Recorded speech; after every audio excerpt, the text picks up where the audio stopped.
प्रिय भक्तों, आज हम भगवत गीता के उस ज्ञान को समझने का प्रयास करेंगे जो केवल अर्जुन के लिए नहीं बल्कि हम सभी के जीवन के लिए है। महाभारत के युद्ध क्षेत्र में अर्जुन अपने ही संबंधियों, गुरुजनों और प्रियजनों को सामने देखकर विचलित हो गए। उनके हाथ कांपने लगे, मन दुख से भर गया और उन्होंने भगवान श्री कृष्ण से कहा, हे प्रभु, मैं यह युद्ध कैसे करूं? तब भगवान श्री कृष्ण ने अर्जुन को जो ज्ञान दिया वही श्रीमद् भगवत गीता का अमर संदेश है। गीता हमें सबसे पहले यह सिखाती है कि जीवन में परिस्थितियाँ हमेशा हमारे अनुसार नहीं चलेंगी। कभी सफलता मिलेगी, कभी असफलता, कभी लोग हमारे साथ होंगे, कभी हमारे विरुद्ध, कभी सुख मिलेगा तो कभी दुख। लेकिन इन सब परिस्थितियों के बीच हमें अपने मन को स्थिर रखना सीखना है। हे मनुष्य, तू अपने कर्म पर ध्यान दे, परिणाम की चिंता में अपने वर्तमान को मत खो। हम में से अधिकतर लोग परिणाम के बारे में सोचते रहते हैं। अगर मैं यह काम करूँगा तो क्या मिलेगा, लोग क्या कहेंगे, मैं सफल होऊंगा या नहीं, मुझे सम्मान मिलेगा या नहीं। यही चिंता हमारे मन की शांति छीन लेती है। भगवान श्री कृष्ण का संदेश है कि मनुष्य को अपना कर्तव्य पूरी ईमानदारी से करना चाहिए। परिणाम कब और कैसे मिलेगा यह हमेशा हमारे हाथ में नहीं होता। इसलिए कर्म करते रहो। अगर तुम विद्यार्थी हो तो पूरी मेहनत से पढ़ो। अगर तुम किसान हो तो पूरी मेहनत से खेती करो। अगर तुम व्यवसाय करते हो तो ईमानदारी से व्यापार करो। अगर तुम नौकरी करते हो तो अपने काम को पूरी निष्ठा से करो। कर्म से भागना समाधान नहीं है। जीवन में कठिनाई आए तो यह मत सोचो कि मेरे साथ ही ऐसा क्यों हो रहा है, बल्कि स्वयं से पूछो, इस परिस्थिति से मैं क्या सीख सकता हूँ। यही दृष्टिकोण मनुष्य को मजबूत बनाता है। भगवान श्री कृष्ण अर्जुन को यह भी समझाते हैं कि आत्मा न जन्म लेती है और न मरती है। हम जिस शरीर को अपना समझते हैं वह बदलने वाला है। बचपन का शरीर चला गया, युवा अवस्था का शरीर भी बदल जाएगा और वृद्धावस्था में शरीर फिर बदल जाएगा। लेकिन हमारे भीतर जो आत्मा है उसका स्वरूप इससे अलग है। इसलिए जीवन में किसी चीज़ को अस्थाई समझकर अत्यधिक मोह में नहीं फंसना चाहिए। मोह हमें कमज़ोर बनाता है, प्रेम हमें मजबूत बनाता है, लेकिन मोह हमें बांध देता है। प्रेम में हम दूसरे के सुख की कामना करते हैं। मोह में हम चाहते हैं कि दूसरा व्यक्ति हमारी इच्छा के अनुसार चले। यही अंतर समझना बहुत आवश्यक है। भगवान श्री कृष्ण हमें यह भी सिखाते हैं कि मनुष्य का सबसे बड़ा मित्र ही उसका मन है और सबसे बड़ा शत्रु भी उसका मन। यदि मन हमारे नियंत्रण में है तो कठिन परिस्थिति में भी हम शांत रह सकते हैं। लेकिन यदि मन हमको हमारे नियंत्रण में नहीं होता तो छोटी सी बात भी हमें परेशान कर सकती है। किसी ने कुछ कह दिया, हम दुखी हो गए। किसी ने हमारी प्रशंसा नहीं की, हम दुखी हो गए। किसी ने हमारी तुलना किसी और से कर दी, हम परेशान हो गए। क्यों? क्योंकि हमने अपने मन की चाबी दूसरों के हाथ में दे दी है। गीता का संदेश है, अपने मन को अपना स्वामी मत बनने दो, अपने विवेक को अपना मार्गदर्शक बनाओ। मन कहेगा आज काम मत करो, विवेक कहेगा कर्तव्य पूरा करो। मन कहेगा बदला लो, विवेक कहेगा क्षमा करो।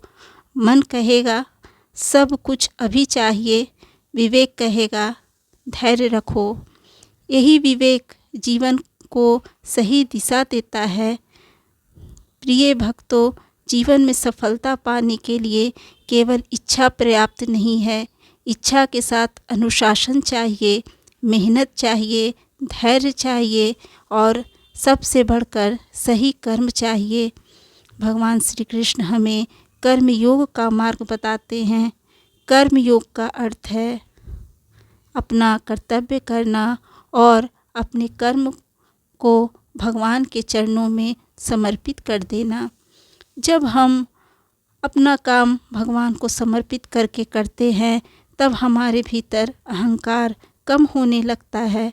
हम यह कहना छोड़ देते हैं, मैंने सब कुछ किया, और समझने लगते हैं, हे प्रभु, आपने मुझे कर्म करने की शक्ति दी, बुद्धि दी, अवसर दिया। जो कुछ हुआ आपकी कृपा से हुआ। यही भावना मनुष्य को अहंकार से बचाती है। अहंकार कहता है मैं सबसे बड़ा हूँ, भक्ति कहती है सबसे बड़ा मेरा प्रभु है। अहंकार मनुष्य को अकेला करता है, भक्ति मनुष्य को भीतर से मजबूत करती है। अब प्रश्न आता है कि जब जीवन में दुख आए तो क्या करें? गीता हमें सिखाती है कि सुख और दुख दोनों अस्थाई नहीं हैं। आज दुख है तो हमेशा नहीं होगा, आज सफलता है तो हमेशा नहीं होगी, आज असफलता है तो वह भी हमेशा नहीं रहेगी। समय बदलता है, इसलिए सुख में अत्यधिक अहंकार मत करो और दुख में अत्यधिक निराश मत हो। दोनों परिस्थितियों में अपने मन को संतुलित रखो। यही समत्व योग है। किस मनुष्य का मन सफलता और असफलता में समान रहता है, वही वास्तव में मजबूत है। प्रिय भक्तों, हम अक्सर दूसरों से अपनी तुलना करते हैं। वह व्यक्ति मुझसे आगे क्यों है, उसके पास इतना धन क्यों है, उसका घर इतना अच्छा क्यों है, उसके बच्चे इतने सफल क्यों हैं। लेकिन याद रखिए, हर व्यक्ति की यात्रा अलग है। किसी और के रास्ते को देखकर अपने रास्ते को छोटा मत समझो। भगवान ने हर व्यक्ति को अलग क्षमता दी है। तुम्हारा काम है अपनी क्षमता को पहचानना और उसे सही दिशा में लगाना। दूसरों का कर्म देखकर अपना कर्म मत छोड़ो, अपने कर्तव्य को ईमानदारी से निभाओ। भगवान श्री कृष्ण हमें यह भी सिखाते हैं कि इच्छाएं अनंत है। एक इच्छा पूरी होती है तो दूसरी जन्म ले लेती है। धन चाहिए, फिर अधिक धन चाहिए, सम्मान चाहिए, फिर उससे अधिक सम्मान चाहिए। इच्छाओं का कोई अंत नहीं। इसलिए मनुष्य को यह सीखना होगा कि आवश्यकता और लालच में अंतर क्या है। आवश्यकता पूरी करो, लेकिन लालच को अपना मालिक मत बनने दो। जिसके पास बहुत कुछ है लेकिन मन में शांति नहीं है, वह वास्तव में सुखी नहीं है। और जिसके पास सीमित साधन है लेकिन मन में संतोष है, वह भी प्रसन्न रह सकता है। इसलिए सच्चा सुख बाहर की वस्तुओं में नहीं, मन की शांति में है। प्रिय भक्तों, भगवत गीता हमें भक्ति का मार्ग भी दिखाती है। भक्ति केवल मंदिर जाने का नाम नहीं है। भक्ति का अर्थ है अपने कर्मों में ईश्वर को याद रखना। जब तुम भोजन बनाओ उसे भगवान का प्रसाद समझकर बनाओ। जब काम करो उसे भगवान की सेवा समझकर करो। जब किसी ज़रूरतमंद की सहायता करो उसे भगवान की सेवा समझो। जब किसी दुखी व्यक्ति को सांत्वना दो, समझो कि तुम भगवान की ही सेवा कर रहे हो। सच्ची भक्ति केवल शब्दों में नहीं होती, सच्ची भक्ति व्यवहार में दिखाई देती है। यदि कोई व्यक्ति दिन भर भगवान का नाम ले लेकिन दूसरों को दुख पहुंचाए तो उसे अपनी भक्ति पर विचार करना चाहिए। और यदि कोई व्यक्ति चुपचाप किसी दुखी की सहायता करता है, किसी भूखे को भोजन देता है, किसी निराश व्यक्ति को आशा देता है, तो उसके कर्मों में भी भक्ति दिखाई देती है।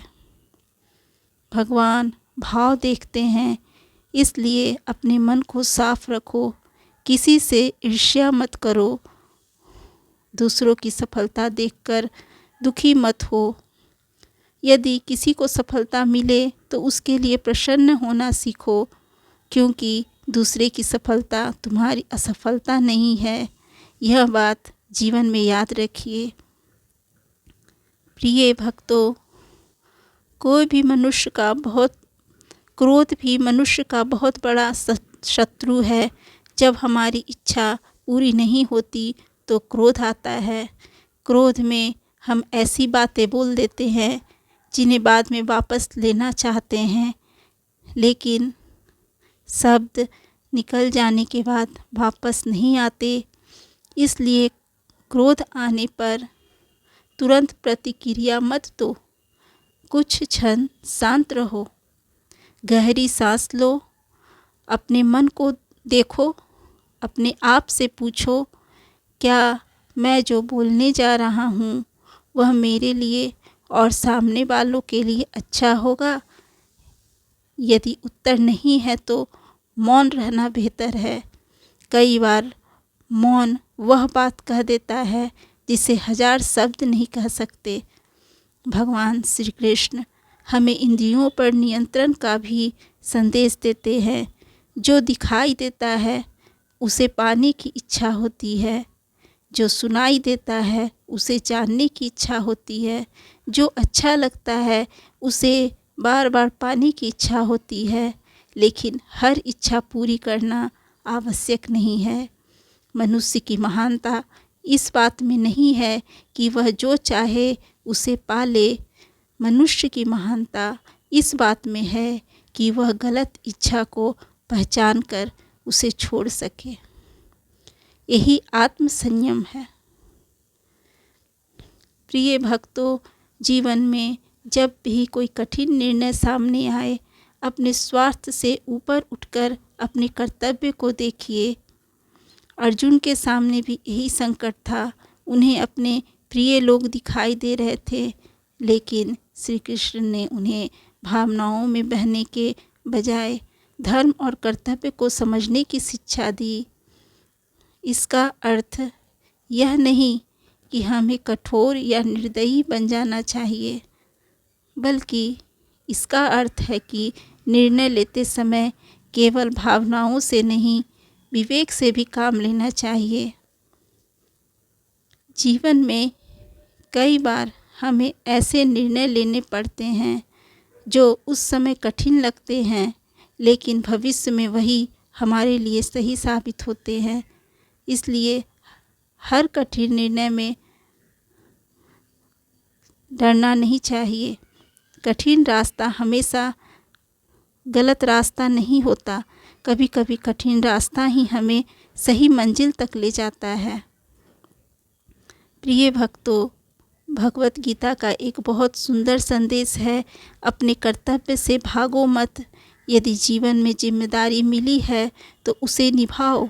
माता पिता की जिम्मेदारी है तो निभाओ, परिवार की जिम्मेदारी है तो निभाओ, समाज के प्रति जिम्मेदारी है तो निभाओ, अपने शरीर और मन की जिम्मेदारी है तो उसे भी निभाओ।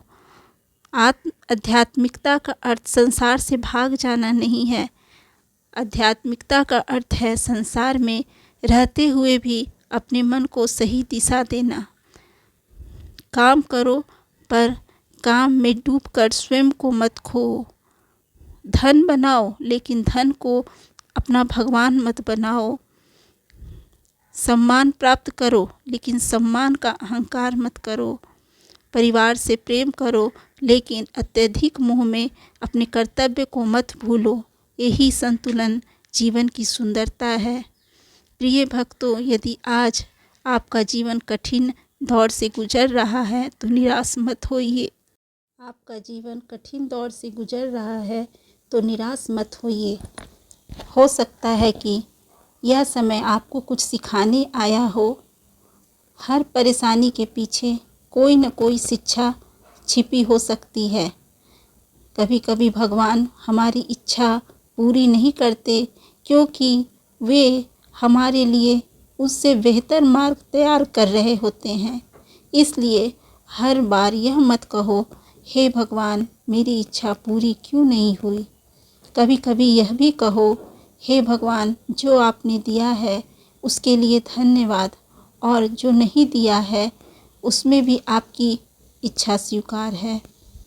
यह भावना मन को बहुत शांति देती है। जब मनुष्य भगवान पर विश्वास करना सीखता है तब डर धीरे धीरे कम होने लगता है। भविष्य की चिंता कम होने लगती है क्योंकि उसे विश्वास होता है कि मैं अपना कर्म करूँगा और आगे का मार्ग भगवान पर छोड़ दूँगा। लेकिन इसका अर्थ यह नहीं कि हम मेहनत करना छोड़ दें। भगवान पर विश्वास और कर्म दोनों साथ चलने चाहिए। केवल प्रार्थना करने से काम पूरा नहीं होगा। प्रार्थना हमें शक्ति देती है और कर्म हमें मंजिल की ओर ले जाता है। इसलिए प्रार्थना भी करो और प्रयास भी करो। भगवान से सफलता मांगो लेकिन सफलता के लिए मेहनत भी करो। भगवान से शांति मांगो लेकिन अपने मन को भी शांत रखने का प्रयास करो। भगवान से अच्छा जीवन मांगो लेकिन अपने कर्मों को भी अच्छा बनाओ। प्रिय भक्तों, जीवन में 3 चीज़ें हमेशा याद रखिए। पहली, जो हो गया उसे बार बार सोचकर स्वयं को दुख मत दो। दूसरी, जो अभी नहीं हुआ उसकी चिंता करके आज का समय मत खो। तीसरी, जो आज तुम्हारे हाथ में है उसे पूरी ईमानदारी से करो। बीता हुआ समय वापस नहीं आएगा। भविष्य अभी आया नहीं है। तुम्हारे पास केवल वर्तमान है। इसलिए आज को अच्छा बनाओ। आज किसी को मुस्कुराहट दो।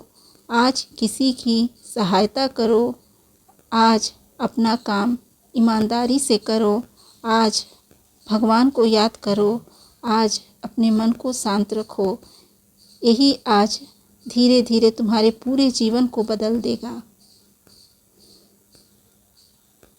प्रिय भक्तों, भगवत गीता हमें केवल युद्ध की कहानी नहीं बताती, यह हमारे भीतर चल रहे युद्ध की कहानी भी है। हमारे अंदर भी अर्जुन है जो कभी डरता है, कभी भ्रमित होता है, कभी निर्णय नहीं ले पाता, और हमारे भीतर कृष्ण का ज्ञान भी है जो हमें सही मार्ग दिखाता है। जब मन भ्रमित हो तब भीतर के विवेक की आवाज़ सुनो। जब डर लगे तब भगवान को याद करो। जब असफलता मिले तब फिर प्रयास करो। जब सफलता मिले तब विनम्र रहो। जब कोई तुम्हें अपमानित करे तब तुरंत प्रतिक्रिया मत दो। जब कोई तुम्हारी सहायता करे तो धन्यवाद करना मत भूलो। और जब जीवन में कुछ अच्छा मिले तो भगवान को याद करना मत भूलो। यही गीता का सार है। कर्म करो, धर्म के मार्ग पर चलो, मन को नियंत्रित करो, फल की चिंता छोड़ो, अहंकार को त्यागो, भक्ति को अपनाओ, सुख दुख में समान रहो और भगवान पर विश्वास रखो। अंत में बस इतना याद रखिए, जीवन में परिस्थिति हमेशा तुम्हारे नियंत्रण में नहीं होगी, लेकिन परिस्थिति के प्रति तुम्हारी प्रतिक्रिया तुम्हारे हाथ में हो सकती है। लोग तुम्हारे साथ कैसा व्यवहार करेंगे यह तुम्हारे हाथ में नहीं है, लेकिन तुम उनके साथ कैसा व्यवहार करोगे यह तुम्हारे हाथ में है। किस्मत में क्या लिखा है यह हमेशा तुम्हारे हाथ में नहीं है, लेकिन मेहनत कितनी करनी है यह तुम्हारे हाथ में है। दूसरे तुम्हारे बारे में क्या सोचते हैं यह तुम्हारे हाथ में नहीं है, लेकिन तुम स्वयं अपने बारे में क्या सोचते हो यह तुम्हारे हाथ में है। इसलिए अपने कर्म को श्रेष्ठ बनाओ, अपने विचारों को शुद्ध बनाओ, अपने मन को शांत बनाओ और अपने जीवन को भगवान के चरणों में समर्पित कर दो। हे श्री कृष्ण, जब हमारा मन भ्रमित हो हमें सही मार्ग दिखाना, जब हम हार जाएं हमें फिर उठने की शक्ति देना, जब हम सफलता पाएं हमें अहंकार से बचाना, जब हमारे जीवन में दुख आए हमें धैर्य देना, जब हमारे भीतर क्रोध आए हमें शांति देना, जब हमारे मन में लोभ आए हमें संतोष देना, जब हम गलत रास्ते पर जाएं हमें वापस धर्म के मार्ग पर लाना, और जब जीवन की अंतिम घड़ी आए तब हमारे मन में आपका नाम हो। हे प्रभु श्री कृष्ण, हमारे कर्म अच्छे हों, हमारे विचार अच्छे हों, हमारी वाणी मधुर हो, हमारा हृदय दयालु हो और हमारा जीवन आपके बताए मार्ग पर चले। यही गीता का सार है। कर्म करते रहो, सत्य के मार्ग पर चलते रहो, मन को शांत रखो, अहंकार छोड़ो, भक्ति को अपनाओ और भगवान पर विश्वास रखो।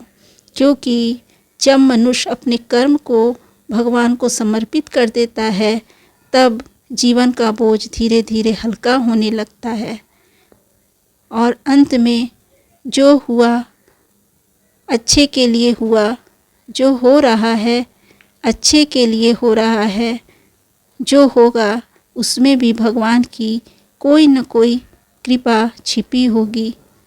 बस अपना कर्म करते रहिए, भगवान श्री कृष्ण पर विश्वास रखिए और अपने मन से कहिए, मैं अकेला नहीं हूँ, मेरे साथ मेरे श्री कृष्ण हैं। जय श्री कृष्ण। राधे राधे। हरि ओम।